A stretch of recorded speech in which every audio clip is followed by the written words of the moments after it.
Macaulay the PH, your passion the lover channel. Mag-subscribe ka na! Sobrang saya at excitement ang bumabalot sa mga netizens matapos ang pahayag ni Mr. Nawat Istanagorizil, ang pageant director ng Miss Universe 2025.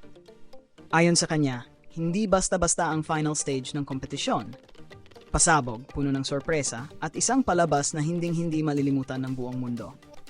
Ibinahagi niya na inilaan niya ang lahat ng kanyang talento, oras, at dedikasyon para siguraduhin ang ika-74 na edisyon ng Miss Universe ay lalampas sa lahat ng inaasahan. Dagdag pa niya, bawat bahagi ng kompetisyon ay may bagong twist, bago at mas granding production, at mas mataas na antas na entertainment na tiyak na magpapalakas ng excitement sa pageant community.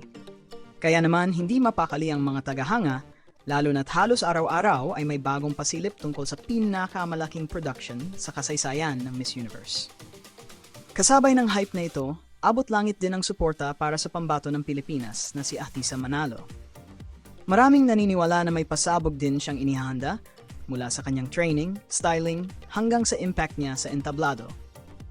Sabi nga ng mga pageant analysts, swak na swak ang hype ni Nawat dahil isa si Atisa sa mga inaasahang magpapakilig at magpapasabog sa finals night. Kung ganito kasigla ang paghahanda, siguradong magiging makasaysayan ang Miss Universe 2025. Abangan!